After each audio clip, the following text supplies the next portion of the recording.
Lesson 4.5 is writing and graphing lines in slope-intercept form. Again, it should sound familiar to you. Slope-intercept form is y equals mx plus b. The letter m represents our slope of the line. B is a y-intercept. So your y and your x letters should stay in there. So looking at this graph, the easiest thing to find first is your y-intercept. That means where does the graph or your line go through the y-axis? This would be here at 8. So your b value is going to be 8. You want to find slope. So I like to start with that y-intercept if there's enough graph after it. But remember, you want to go up or down and then to the right. Always work left to right. So I'm going to start at this point. I'm going to up 1, 2, over 1, 2, 3. That is my slope. My rise to run pattern is 2/3.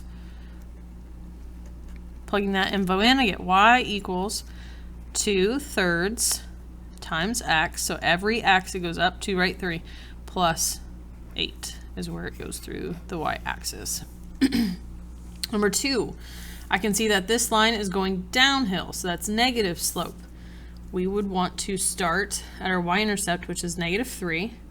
They give me another point here, so let's go down 1, 2, 3, 4, 5. Right, 1, 2, 3, boxes over. So -5/3 is my slope. So my equation would be y equals -5/3 x plus -3, or it's really better to not do plus the negative, but just have -3.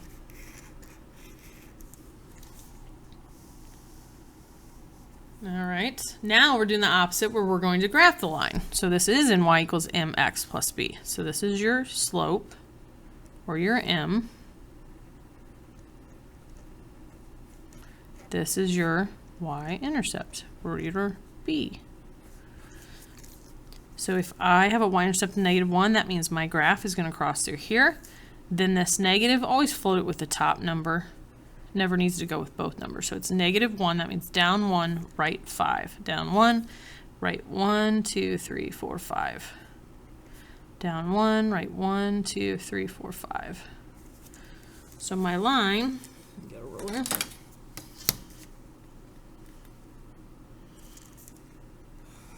Gonna look like that.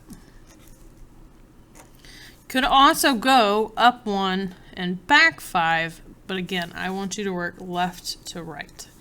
All right, number 4 is y equals 4x plus 2. This is your y-intercept. It's a +2 this time. Slope is 4. Since it's not a fraction, a whole number can be put over 1, because 4 divided by 1 still makes 4. So you want to go up 4, right 1. 1, 2, 3, 4, right 1. 1, 2, 3, 4, right 1. Again, I could go down 1, 2, 3, 4, but I have to go left 1.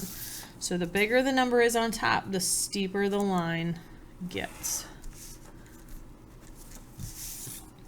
All right, last thing we're going to talk about is the horizontal and vertical lines. If it's y equals -4, I want you to think about that in a table. That means that the y value is always -4 no matter what x values you put. So let's pick some. Let's say -2, 0, and 2. If I were to plot those, -2, -4 would be here, 0, -4 would be here, and 2, -4 would be here. To connect those, it makes a horizontal line. Think about it, it's like every y value, so all these points, just imagine them being here. Every point is going down 4, so when I connect them, it's horizontal. And then number 6, x is 2. If that was a table, it would say every x value is 2 no matter the y. I'll just pick -2, 0, and 2 again. So right 2, down 2. Right 2, stay there, and right 2, up 2, ends up connecting to make a vertical line, because now every point has been shifted right 2. There's an acronym I want you to write down. It's HOI, VUX. HOI stands for horizontal lines have 0, I don't like how that looks. Horizontal lines have 0 slope. They start with y equals whatever number, like this one did. VUX stands for vertical lines have undefined slope.